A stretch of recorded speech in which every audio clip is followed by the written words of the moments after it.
And I noticed that I don't have the ability to share my screen. So good morning and welcome. I'm Will Counsel from the Detroit FBI office. Thank you for this opportunity to come and talk with you for a few minutes this morning. I'm just waiting for the IT folks to allow me to share my screen and I'll be able to get started. As I wait for them, though, I just wanted to talk to you and share a little bit about myself. And I want to take a moment and thank DYN and especially Ms. Cara Thompson for this opportunity to come and speak with you for just a little bit about some safety things. The reason I enjoy doing this type of event is because it allows me to continue to serve, which is so important to me personally because it is an expression of my faith. And I think that's one of the most awesome opportunities. Oh, just in one moment, I see it. Okay, excellent. But it's one of the most wonderful parts of this event today is that for me as a person with working in community outreach allows me to serve, which is so important to my faith as it comes to serving others and the well-being of others. Some said they cannot hear. I'm hoping they have turned it on. I see my mic is on. Awesome.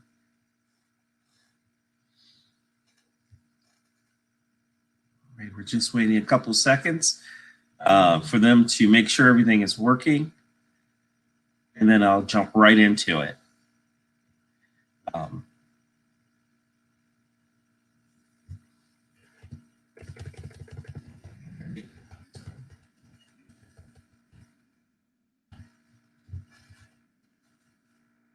And so as I hope I get the opportunity for you guys.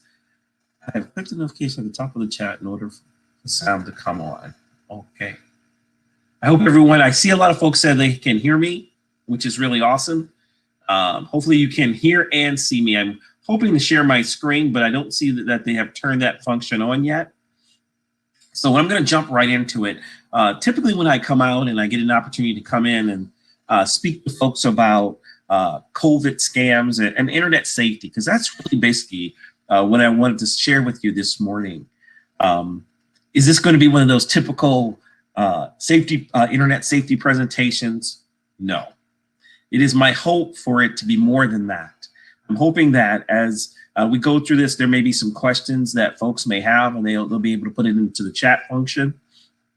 But also, it is my hope to share information. Just quickly sharing with you all a little bit about myself. I grew up in the city of Detroit on the east side, but I'm not originally from Michigan. I was born in Delaware, and my dad was a service member and served all across the world. And then he settled in Michigan in the Detroit area because we had family here. And then from that point, I went on to go to high school downtown at Cass Tech. And then when I graduated, I wanted to go to college. I didn't have enough money.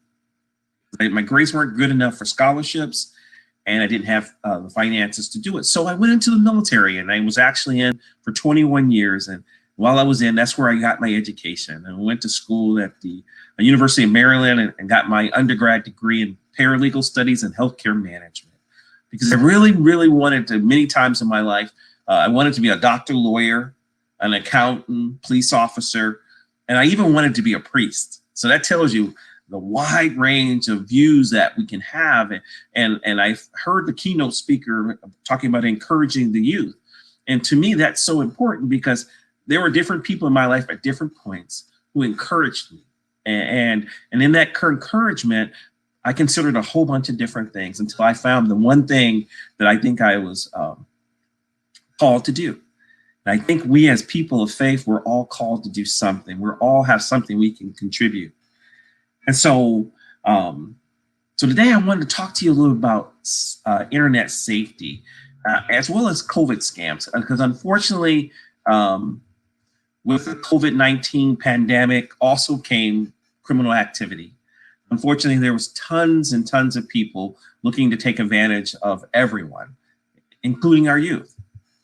And so I'm going to share with you a little bit of this presentation on internet safety. Now, I promise you, Won't be like a normal internet safety presentation that you have heard or seen, but I will cover some things that you may already know, but then there's some things you don't. Now, the first thing I always like to say is that we all have an online life. That means we all have a persona that we can be online. In fact, we create it. We sometimes put our very best selves out there in order to attract other people in conversation, for job opportunities. And so we all have an online life, which is especially now. The more computers and the more the internet becomes prolific in our society, the greater the information and the ability to access information, the ability to connect with other people. These are all awesome things because first of all, in your educational pursuits, you're going to need it. I remember being in school, as I shared with you before, and you had to go to different libraries to get information. Instead of to get a book to write a book report, you had to go to a library. You couldn't get that information on your cell phone or on a tablet, on your laptop. So now you guys have access to information across the world. In fact, in the old days, as I understand it, when you were working on your master's degree, you literally had to travel to other towns and cities and states to get information. But information is readily available now. So that's one awesome thing with the internet. Also, I know there's many of folks that are in here are gamers. I'm not a gamer, never been one, but I understand there are a ton of games that are out there that people love to play. I know my grandson is a big fan. And in fact, he does it all the time, just this past weekend, playing video games, playing with other young people. And that's awesome because it allows you to connect with people and to play those games. Also, I'm a big movie guy, so the internet provides that opportunity where you get access to a whole bunch of movies. And in fact, I just saw Space Jam. It was okay. It was cute. So it gives you the opportunity to see movies, and especially now in this time of COVID, where a lot of the industry recognized the only way to access the public and to still gain those dollars from the movie sales is live streaming movies or streaming movies such as Netflix, HBO Max, and Peacock, just to name a few of them. Also, when you go out on the internet, it's an awesome place where you can see some really awesome photos. I have a picture, and then if my video was working, I would show you about some cute dogs. On the internet, you can find some beautiful animals. You really can, and all kinds of scenes, especially if you like to see all parts of the world. And you can bring that right into your home, right into your laptop, your phones, and enjoy it. And in fact, I encourage that in this time of COVID, when we're not able to get out as much, to use that as a tool to connect and to see some of the world. Now, I usually have a question I always ask everyone when I give this presentation: who has the best and most accurate memory in the world? If you want to take a guess, go ahead and put it in the chat. Who has the best and most accurate memory in the world? I'll give a couple seconds for folks to put something in the chat if they have an idea what that may be. Some people will say they're teachers. Oh my goodness. Miss Miller, you hit it on the very first entry there. You said the internet. I see some elephants. I love that. Elephants do got great memories. But Miss Miller, you hit it right on the spot, the internet. Everything that you put on the internet stays there. Everything. Now, you can say you deleted it. It can be masked, but it's out there. And what it is people have the skill set. I know we at the FBI do, but also other people are able to access that information. So whatever you put out there stays out there forever. And so that's always a concern. And we're going to explain why in just a couple seconds. Because there are some dangers. And one of the dangers deals with COVID scams that are happening right now that I really wanted to cover with you.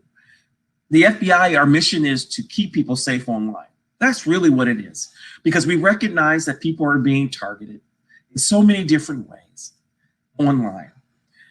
Our goal is to change the behavior of criminals and other countries who believe they can compromise our U.S. Computer networks for financial and intellectual property gain, but also attack our infrastructure, but more importantly, attack you. And so when we talk about our strategy at the FBI, it is to protect each other and then make you aware of things that are a little unsafe out there so that you can protect yourself, you can protect your family, and you can protect your community, because we're all part to be able to do that. So some of the internet crimes that I really wanted to share with you that are cyber crimes, but also COVID crimes that I wanted to share with you are things like identity theft. That happens when someone steals your identity and they pretend to be someone, pretend to be you in order to gain something from you, either from your bank accounts or an opportunity to purchase a home or anything like that. It's when they steal your identity and they take advantage of it. So what's important with that is what information you put on the internet. You have to make sure that you protect your identity, especially our young folks, because a lot of you don't necessarily have a credit history or any type of background, and therefore someone could take your information. And I'm going to share with you in just a few minutes just some of the things that we happen. Yes, Ms. Bean, we were supposed to be able to share a video, but unfortunately it appears not to be working. So I apologize. You'll just have to listen to me. I hope I won't draw it on too long. Some other things that are kind of COVID scams, we mentioned identity theft. There's also those folks who will call you called money mules. Sometimes young people are looking for jobs and there's internet jobs. And they said that if you take this company and you make a few phone calls or you take a few dollars, you put it into your bank account, and then you transfer the money back to them, that you get to keep a percentage of the money. Well, that's one form of crime, and it's called money muling. And it's actually a crime, and because what they did was they did something illegally to get the money, but they want to clean the money through your personal bank accounts and then have you send the money back to them.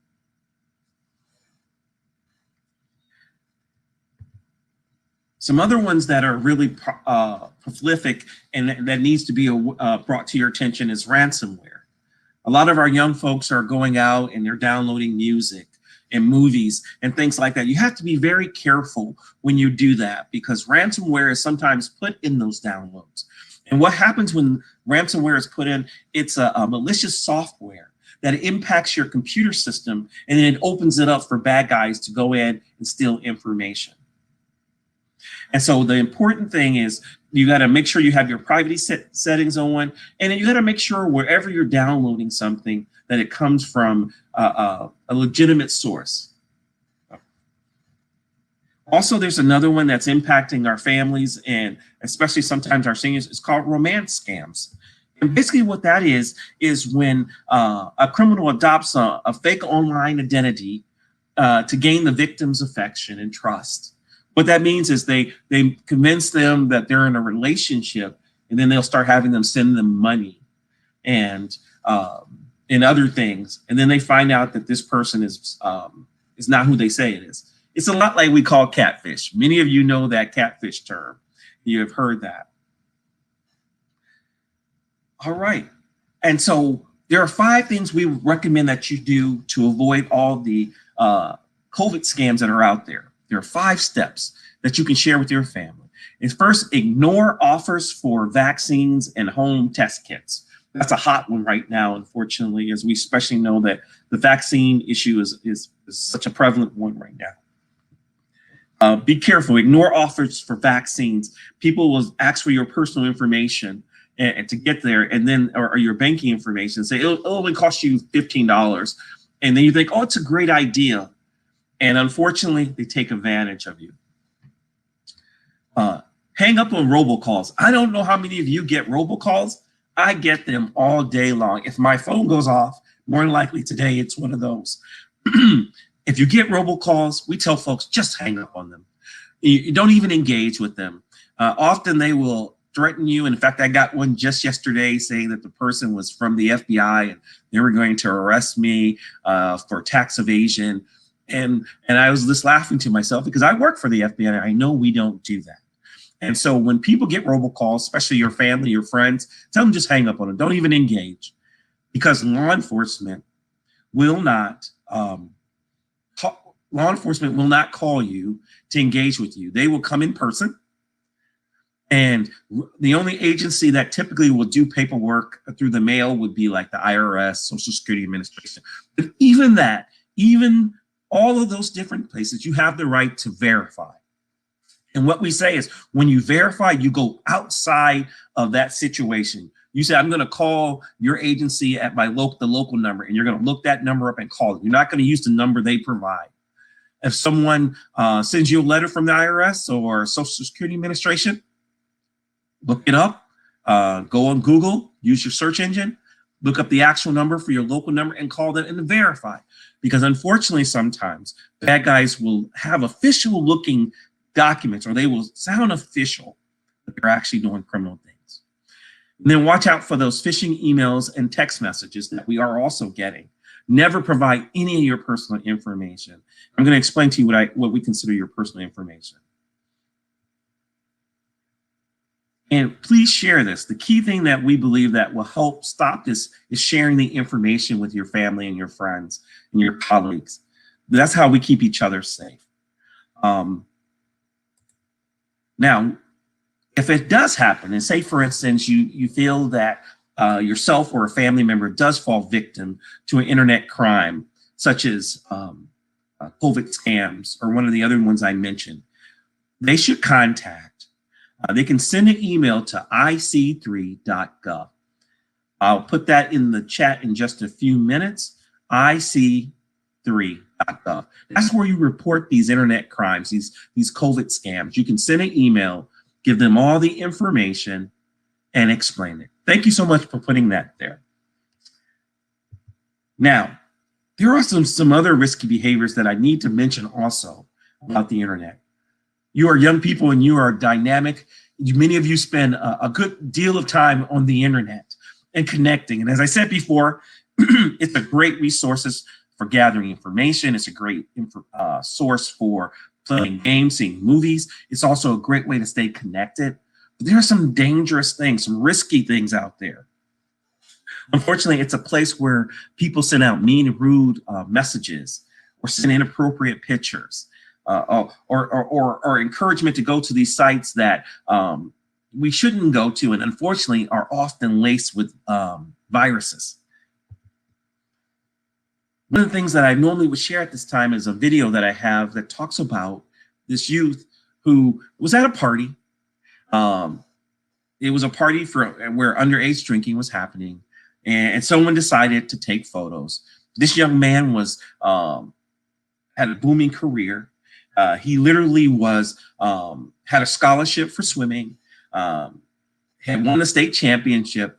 And so they had a party and he took pictures of the underage drinking, and then he posted it. Well, when he posted it, instead of having it under private settings, he had it in public. So it went out and it was spread everywhere. And of course, his particular school, these pictures got back to his principal. And when the principal saw this, the principal, had the students sign a good behavior policy at the beginning of the school year. And so because he broke that policy, he was kicked off the swimming team, and he lost his scholarship. And of course, his parents were very furious with him. Not to mention his teammates, who were also in the video, were also sent to the principal's office. And what the importance of that video really is just to encourage us to remember, whatever you post, make sure you ask these questions. Who might it hurt? What does it say about me? Could it get me in trouble? How could it impact my future? I believe each and every one of us has a purpose in this life, that we are called to do something and to be something in this world. The keynote presenter was talking about encouraging about fathers. We are all called to be important: fathers, mothers, brothers, sisters, cousins, leaders, followers. We're all called to be these different things. And so we got to make sure the things we say, the things we do, especially online, is a good representation of us. Now, when I said too much information, and a lot of times when you ask folks, well, what's too much information, TMI? Well, that's when we give too much of our personal information online. Right now, I just want you all to take a mental note and just ask yourself this question. How many of you use your real name when you, as your screen name to one of the social media? How many of you put your real date of birth out there? The full date of birth, month, date, and year? How many of you put other information like your address or a phone number? Or are your settings private versus public? Reason why we say that's too much information, when you can't control who sees that. Once that information is open, it can go anywhere and everywhere, and unfortunately it does. Have you ever noticed that sometimes you'll go and check out a site on the computer, and all of a sudden you start seeing things in your social media referencing what you purchased? Prime example, I was looking at some Nike gym shoes the other day, and I was looking at the different ones, and I was comparing Nike to Skechers. Then I noticed in my Facebook, I started noticing that they were sending me ads for Nike and Skechers. See, so unfortunately, sometimes there are ways where people track information. Another important thing is location. I always tell this to folks with your cell phones. We all have cell phones. We love them. It's the way we communicate. However, make sure that your settings are on, your location is not open, because it allows people to know where you are. Here's a great example that I often talk about. Say, for instance, you're fortunate enough to go to Disney World. We all want to go to Disney World. And say you start taking pictures while you're in Disney World. If I'm a bad guy, and I'm a home invasion kind of bad guy, and I look and I see that you posted photos of being down in Disney World, and I notice it's the day, and I watch for a couple of days, and I notice that you're posting pictures, it lets me know that you're not at home and that your house may be open. What I often tell my family and friends is you should post your pictures after you get back from vacation. Or at least if you post them while you're on vacation, make sure your location is turned off. Other important TMI information that you have to just be careful. Never put your passwords out there. You should even share them with your friends. They can, unfortunately, it can get lost. Never put your home or cell phone numbers out unless you know who you're giving them to. Other information, date of birth, social security number. That sounds like everybody should know that, but you'd be surprised how someone will call, especially our seniors. They get taken advantage of. They get called and said, hey, your bank account, there's an issue with it. We just need your bank account number. And then being a good citizen, they give the information out, and then that person can access it along with some other personal information. So those are things to be careful. TMI, too much information. And we have to help each other not do that. So keep your privacy settings on. Remember who you friend. I often ask this question of groups. I say, how many people have 1,000 friends? Most of the time, no one raises their hand. I say, how many people have about 500 friends? People go, no one puts their hand. I say, how about 100? I say, how about 50? And then some people put their hands. And then I ask this question, do you truly know all 50 people well? Can you trust them? Well, then you got to be careful who you friend. I know it's kind of cool to have a lot of friends, but make sure they are really friends and people that you can trust. Then I just say social media is awesome. It's a great tool, as I said before. One thing that's a kind of an adult topic, but I think it's important, sexting. Unfortunately, we've been seeing quite a bit of that happening. I really only have a couple words for that. And it can be summarized really this way. It's a horrible idea. It's just a horrible idea. Remember earlier I said anything that you post out into the internet stays there forever. It can be masked, it can be hidden, but with the proper skill set, that information can be found and brought back. It's a horrible idea for adults, and it's definitely for minors an illegal thing. Unfortunately, if someone is caught with sexting information, they could potentially consider possession. It can lead up to 10 years in jail. Receipt, transportation, or distribution of such materials can have a minimum of 5 years. Advertising of material like that can lead to 15 years in jail, and production of it can lead to 15 years. Basically, what that means is, if someone sends you an inappropriate picture, and we all know what those are, I often tell folks, just delete it. Don't forward it on. You can't help if someone sends you something inappropriate, but just don't forward it on, because then you become part of that chain of that information being shared. And then I have a video that unfortunately you guys won't be able to hear and see, another example of when a young woman was asked by her boyfriend to take one of these type of photos, and how it got out of control after she decided to do it. And that photo literally traveled the whole of her school, and then potentially to her mom, and then at the end to some bad guy that happened to be trolling the internet. The key thing is, if someone asks you to send an inappropriate picture, or you send it, please tell someone. That is the most important thing.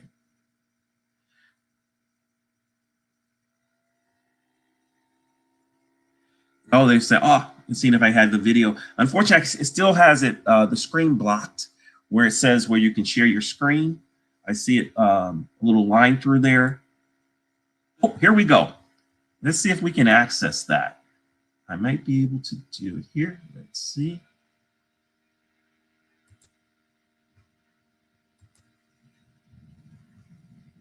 All right. Hopefully everyone is seeing the screen. All right. Let me do this. I'm just going to show you that video because I think that video is really important.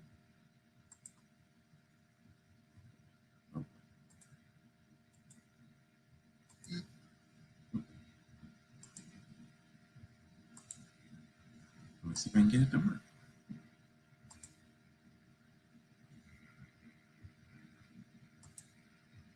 All right. See if we're just having to see if this works here.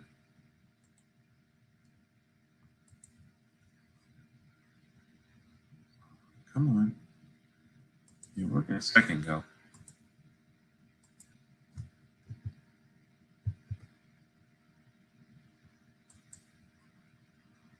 Let me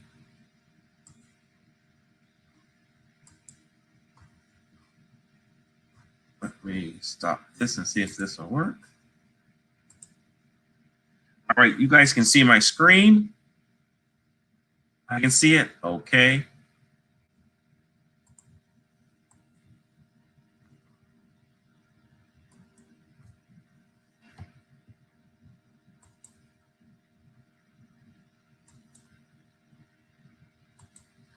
All right. Still having some struggles here.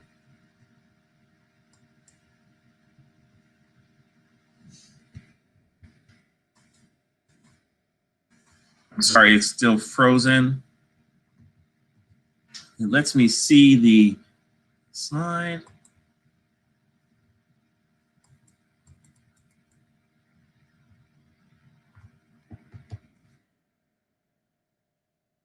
It will not let me advance.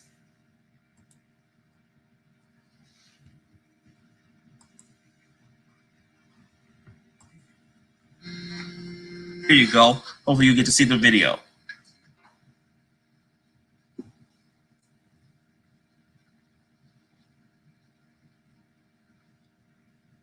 I often ask, he asked her to send a hot picture. Should she do it? She made the right decision. She said no.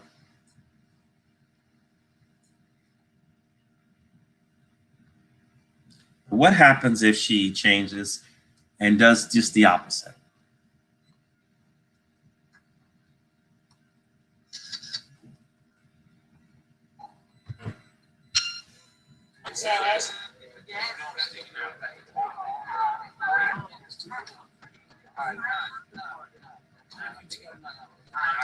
Should he show his friends? Absolutely not.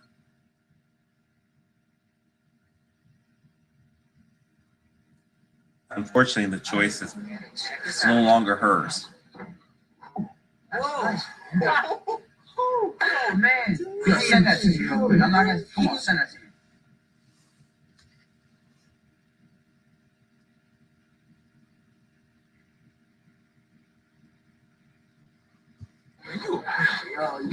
Right screen. Look at that. Wow, check that out, boys. I got it. I had to send her smart. Send that out now.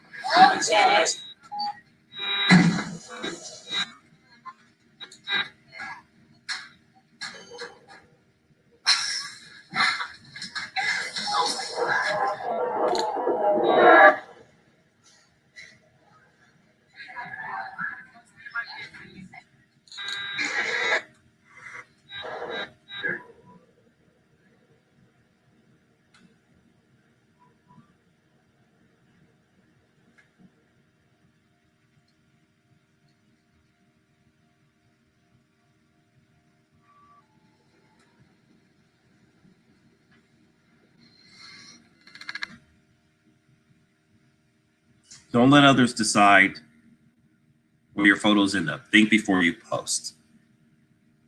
So that's kind of the a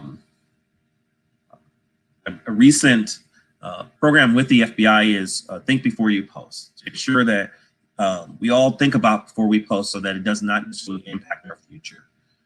The key thing about these images is that it can get lost, misplaced. It can be passed on without your permission. It can be used to bully someone, or even blackmail, and it can get you in trouble, especially if you're a minor.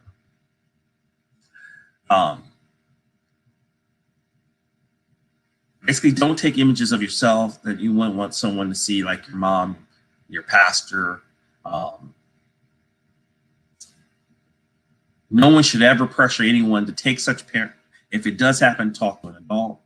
You can file a complaint, include your age, tell where the photo is posted. We all have a right to say no to inappropriate requests.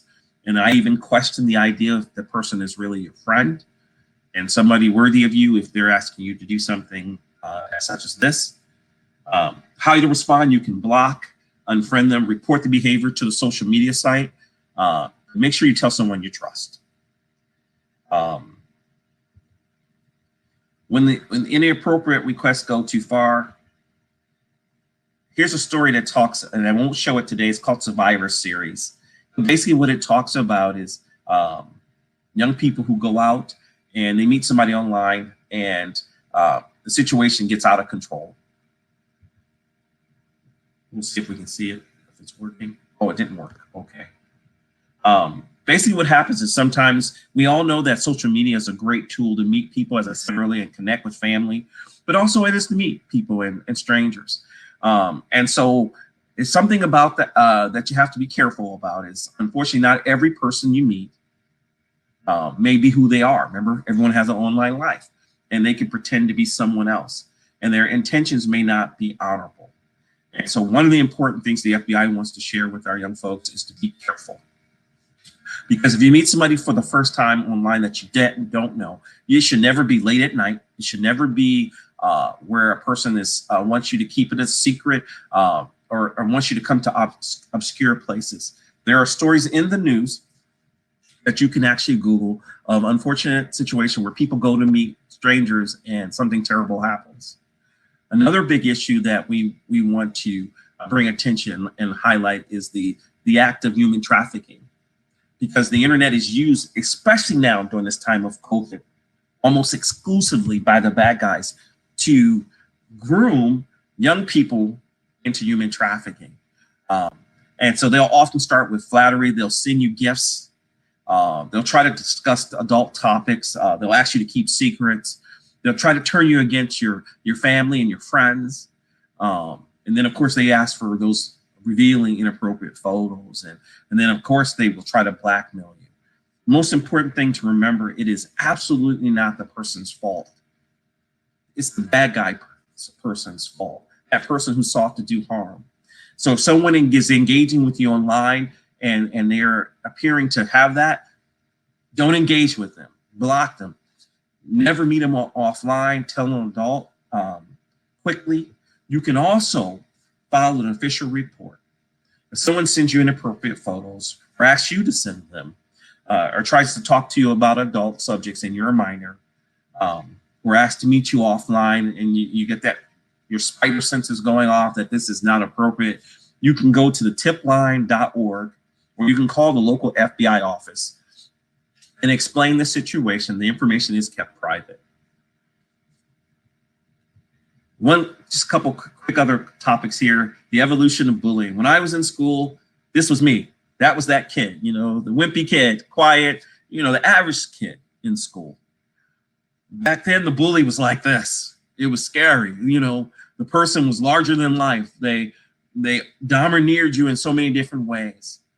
But since we, not even before the time of COVID, we were seeing a rise actually in cyberbullying. Now, does the FBI investigate cyberbullying? No, we do not. Your local police departments do now.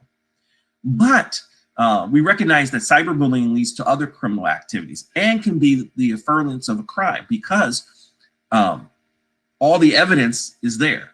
if a person makes a threat, if someone sends something inappropriate, if someone steals someone's identity or photobombs them and all these other things, they have proven that some kind of activity has been done, and it could lead to criminal activity. And here's just some things that we have noticed, you know, hate groups about someone, posting mean comments, photoshopping them, recording and posting fights. Remember, the evidence is there because it's online. Everything's there. All you have to do is pull that information back. And so that's an important thing to remember. I won't be able to show the video today of Miss Amanda Todd, and you can actually Google it. It's online. It's a very tragic story of a young person who had a moment of a bad decision that impacted her, where she ended up leaving the school she attended, and the mistreatment she received to the point where she felt like taking her life. So it's a very tragic story. Many of you may have already heard her story. It's important. It tells you the power of bullying. And so we'll skip that. The key thing to remember is when folks are bullied, and many of us may have experienced in school, including myself, it's times when you're young, when you're in that moment where you may have low self-esteem, feeling lonely and nervous about school, or going to school online, it can even be challenging. And words matter. That's the part I really want to share with everyone. Our words matter. What we say to one another, how we treat one another, it matters. And so if someone has experienced cyberbullying, don't respond, block the bully. You can reach out to the social media. You can block their account. Even though a person can create new accounts, you may even want to set up a new account, make your accounts private. Or you can make a report. And that's important because someone caught cyberbullying can actually be charged with a crime. And then, of course, tell an adult, like your parents, your guardians, or a teacher, or someone that you trust. Document what you see. Don't encourage the behavior. And that's where we all come in, especially in the school setting, where we can encourage each other not to do those things. We've often talk about stand up and against bullying. Let's do that also for cyberbullying. Just some more of the information. Treat others with respect is the key point that I'm encouraging everyone to do. One thing I do have to also talk about, and this is really something the FBI investigates, it's called copyright infringement, and it does have a lot to do with the internet. And what that is, basically, you often will see these on this video or this image on music or movies that you might be downloading. Copyright infringement is basically when the work of someone else that's been copyrighted is used without their permission. Imagine for a moment that you created that next great poem or next great song or great next movie, and someone steals that information, and then they are able to reap the benefits from it, and you lost out on your opportunity. Well, it's a crime to do that, and potentially you can be charged with a federal crime of copyright infringement. And these are just some of the sources that you'll see that information listed on. Earlier, remember I mentioned you have to make sure you check, because are you 100% sure of what you're downloading? It is often common for us at the FBI to hear folks call with complaints that they were out on the internet. They didn't say what they were doing, but then they get this notice that the FBI has locked their computer. We do not do that. Basically, what has happened is a virus has taken over, some type of ransomware has taken over their computers. And that's because they may have accessed a site that wasn't trustworthy or downloaded something that wasn't trustworthy, and it impacted them. Basically, the key thing is we're all here to create a positive online environment where we can share information and connect with one another. But we also have to be careful of the dangers and to reduce that. In all cases, report is the key. Just some safety things that we generally pass out. Use a password manager, use two-factor authentication. That's like a passcode and a password. Enable a passcode on your phone. Be cautious when you use public Wi-Fi because others may be able to monitor your stuff. So that concludes my part of the video presentation. I do want to give everyone an opportunity to ask questions. Hi, Ms. Jones. Hi there. Mr. Counsel. Thank you for providing such great information to us today. For those who are attending, I did put a question poll in for our session today. Just really quickly, if you can click on the upper right hand, the second tab where it says poll, you'll see a poll there, a poll question. And the poll says, will you change your privacy settings after listening to this session? You can click yes, no, or already done. So let's just see. I know I personally went into my phone and changed my location setting while you were talking. And then I started thinking about my Facebook accounts. And yeah, I do have over 1,000 friends. And yes, I do use my real name and my real phone number. So I'm definitely going to be making some changes after today. Ms. Jones, that's okay if you like your first name, but it should never be your whole name. The key thing is if you want to use a nickname or a pseudonym name is probably the best. The reason being is unfortunately there are bad guys who take pieces of information. That's kind of what the FBI does. We get pieces of information from a whole bunch of different sources and we put the puzzle together. Well, unfortunately, bad guys can do that too.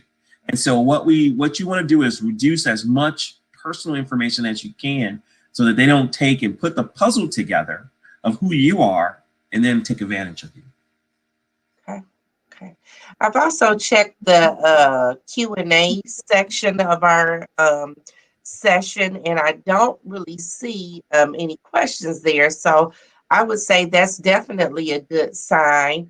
I'm going to share with you, with everyone, a song that we have from a youth, Camille Wardlaw, at this time, hopefully. Let me see if I can actually do it.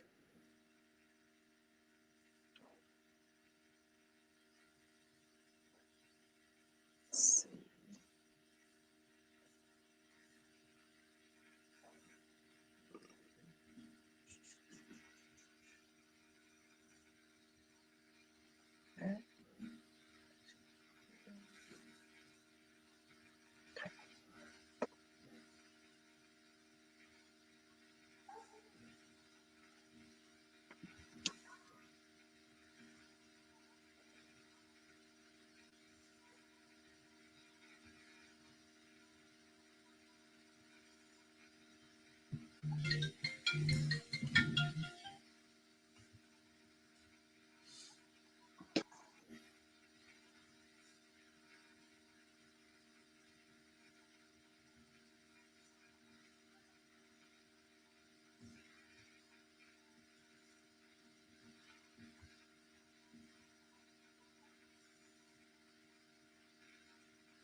While we're waiting, I always like to ask the question, how many people, if you want to just put into the chat, how many people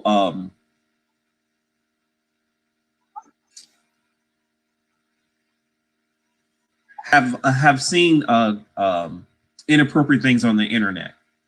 If you want to just, or on social media, if you've ever seen anything inappropriate, you can just put in the chat, just yes. You don't have to go into detail.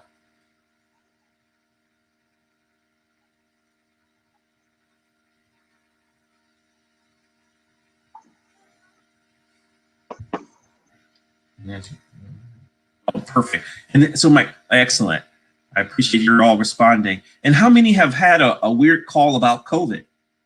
Like if you've had a weird call for COVID, like say someone's called you and offered you something for COVID. Yeah, it is happening all of, oh, great. No, all right, it's good. I'm glad to hear people haven't called you. Has anyone ever heard of the scam where they call it the grandparent scam, where somebody calls a grandparent of someone. It says that the grandchild is in jail in a foreign country, and that the grandparent has to send some money to get the person out of jail. They have a person on the phone that talks to the grandmother, but the person's voice is garbled because they claim it's in a foreign country. Grandmother sends money. If you've ever heard of that, say yes. We hear a lot about seniors getting taken advantage of it. We have a question in the chat, Mr. Counsel. It says, how do you ghost someone?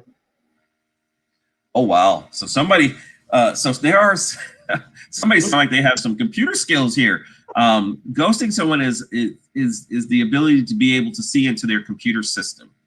Now, the person has to give you permission to do that. I will tell you, at the FBI, they ghost our systems all the time. In fact, if you work for the federal government, they can see everything you do. And so that's why you have to make sure your privacy settings on. But then that's also where you have to be worried about ransomware, because sometimes when you open and download something and you give, say, you agree, you give permission for someone to see. And which is great question, because this is another thing I'm going to recommend. If you keep your laptop or your phone and you have a camera on it, one of the things we recommend, if you don't want people to be able to see you without your control, you just take a piece of tape, masking tape or something dark, and cover that space so that your camera doesn't reveal, especially if you keep it in a personal setting, like in your bedroom or someplace like that.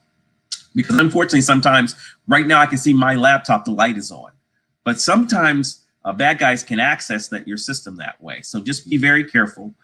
Make sure you turn your system off and you do close your screen so that people can't activate your screen without your permission. Great question. Any others? Yeah, another question that we have is, what do you do about unknown callers? Well, that's a great one. Unknown callers, if it's not a number you don't necessarily have to answer. Let it go to your voicemail, and then you can hear what the question or the comment or whatever the call was for. One great thing I like about my particular phone service is now they have this called Scam Lightly. I don't know if anybody else has seen that. If you have seen that lately, when a call has come in and says Scam Lightly, just type yes in the chat. Well, that's a great tool. That lets you know immediately that this call may not be a legitimate call. What's happening is there are folks who are, if that happens to them and they get a call from a questionable phone number, they're tagging it. And when they tag it, that information is sent and saved. I don't know if it's an Apple function, because I have an Apple phone, but I've been seeing that a lot lately. And so I encourage you. So if it's an unknown call, you absolutely do not have to pick it up. You can always go and just have them go to your voicemail, listen to that message, and then respond to them. So, great question. Okay. Let's see. We did have some comments in the chat about emails asking for a signature to receive their third stimulus check from the IRS. Mm-hmm. Yes, that's a great one. And unfortunately, with the stimulus checks that are coming out to all our different folks and their families, anytime you get a call and someone says, I need some information in order to process your stimulus check or process anything, question it. Typically, the organization that's going to provide you the information does not normally call you first. Well, if there's a requirement, they will have you go online, fill out a form, but usually it's at a safe site. When you see that HTTPS, that means it's supposed to be a secure site, and then that way you can share information. But generally, if someone calls you and says, in order to get your stimulus, you have to fill out this form online, or not online, excuse me, over the phone, that doesn't sound appropriate. And you can question it. And you can always say, well, okay, well, just give me the information. I'll follow up later. And that's a great way. They'll try to put the pressure tactic to you, but you say, nope, I'm not providing my information to you right now. Also, a great tool, especially when it comes to the stimulus check, I would always go to that governmental agency and read the instructions on how the stimulus check is going to be presented.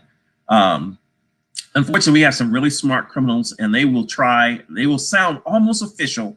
Then you'll get that question, like you may hear a weird noise in the background, like it's at some kind of call or something, there's tons of noises behind them, or even the conversation may be weird, and they'll give you a weird name, and you're able to ask their name.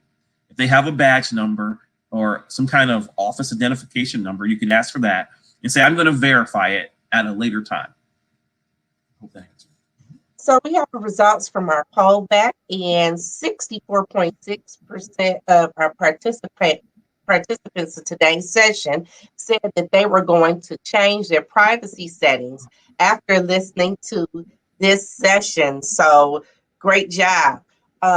We had 30.8% said that they've already done that, and then 4.6% said no. So overwhelmingly, everybody understands either before the session or as a result of this session that you probably need to make some changes to your privacy settings, and I would be one of those people. So let's just check our chat one more time. We're almost at 10:30. Okay. Well, it's hot. Kim Price said, can you please share how to silence scam likely calls? Oh my. I'm not sure about that. That's a really great question. What I will do is, because I'm not quite sure, I'll have to reach out to our IT folks, our computer folks, and find out exactly how to do that. You can reach out, look on your phones. There may be, when it's scam likely, you may be able to like block the calls, and that functionality may be on your phone. I would check that. I agree. I like what you said, Austin. Block them and then call from another number. That's a great idea. Oh, also, please use this. If someone calls you and they're trying to scam you, just say, I'm calling the FBI, and watch them hang up on you. I tell people to do it all the time. Somebody calls my family, I say, just tell me you're going to call the FBI. Now, my family will call me typically when something happens, but you say to them, I'm calling the FBI, and watch, they'll hang up on you. So. Some Shanice Walker Wortham said this was great information. How can this presentation be brought to a high school setting? Great question. And in fact, I do that. That is literally, I'm going to put my contact information in the chat. Let me see if I can do this quickly here. And I would love to come out and speak with the students on a host of topics. But here, make sure you get on my contact number and on my emails. Perfect. There you go. That's my contact information. Please use it if there's a question. Also, for our young students who are going to college, we have an honors internship program. I'm at the booth for the rest of the day from now until the end of today's program. If you're interested in our FBI's honors internship or collegiate hiring initiative, or just employment with the FBI, I would love to talk with you about that. I'm going to be there live in the chat, so we're at the booth. Please stop by. Okay, so with that, we're going to release you guys a little bit early. Again, thank you, Mr. Counsel, for sharing your wealth of knowledge and experience with us today. His contact information is in the chat room, and we look forward to seeing you in another session. Take care. Take care. Bye-bye.